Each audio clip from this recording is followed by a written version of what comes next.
Hello everyone. Today I want to talk to you about planting the right vegetable in the right size pot. Now, I just did a video that titled Size Matters. So take a look at that because in there I show you a simple math formula that allows you to measure the pot and tell you how many gallons of soil that it holds. And that's really important information.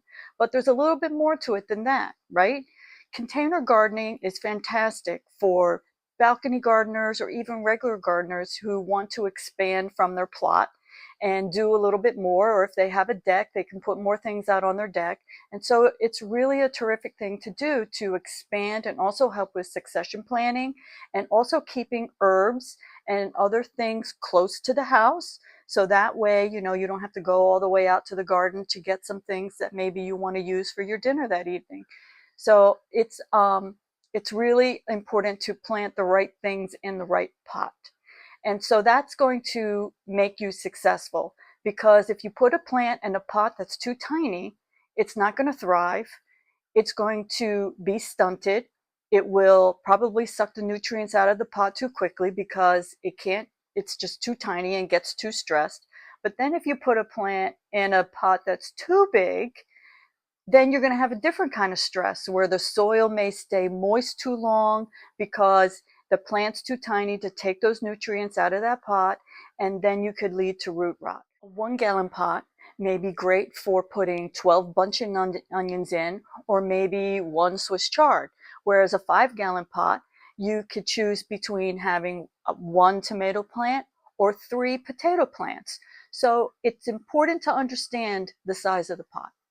Also, I have 2 pots here, and they're very similar in capacity, right? So they probably hold about a gallon of soil each.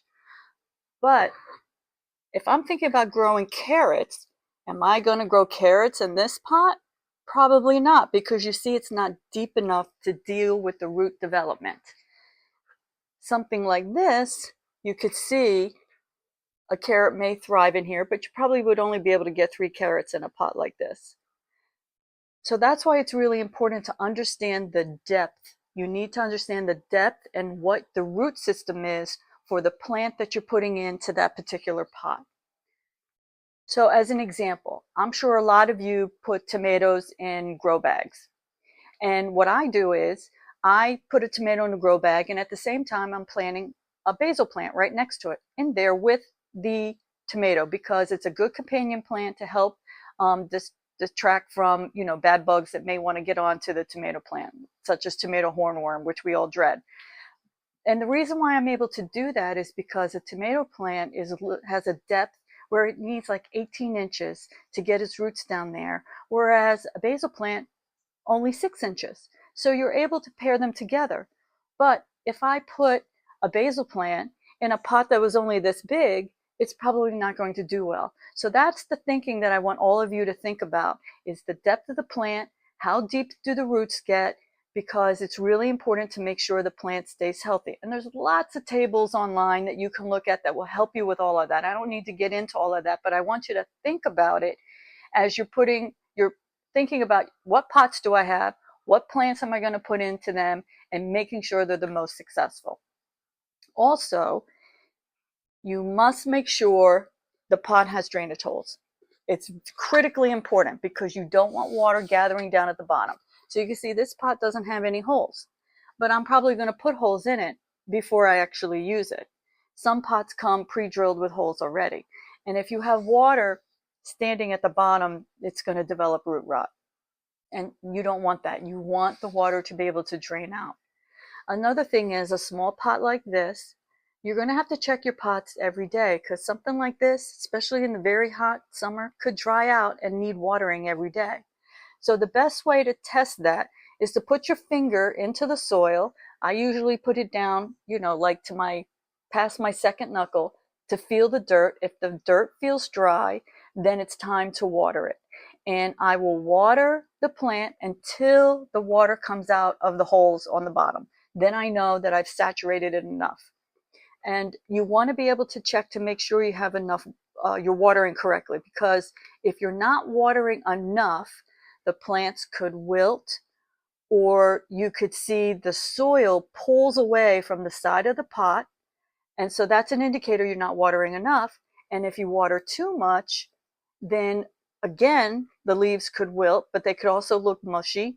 And then you may see mold or algae on the top of the soil. So you have to keep a balance in between. And that's why it's important to check it every day and make sure that you have adequate requirements. Another thing is, don't put soil from the ground in the pot. It's too dense, it doesn't drain well, and you're not going to, it will compact and you're not going to have success. So use a really good potting mix to put into the pots, and that way that will enhance your success as well. Another very useful thing with pots and containers that you have, and it doesn't have to be a pot like this, it could be all different kinds of containers. People get very creative with the kinds of containers that they use. And what's great about it, you can use a container year after year, and that saves on resources. But you have to make sure you clean it out thoroughly at the end of the season. And also your grow bags. Make sure you clean your grow bags. I actually take my grow bags at the end of the season and I put them in a big bucket with vinegar and baking soda. And then, I scrub the bottoms because sometimes mold attaches to the grow bags. Sometimes there's roots inside. I actually turn them inside out and put them over like another pot like this so that I have good leverage. And that way I'm able to clean with a scrub brush inside the grow bag. So it's really important to keep everything clean because you don't want bacteria and diseases carrying over from one season to another. So I hope this was helpful, and we'll see you next time, friends.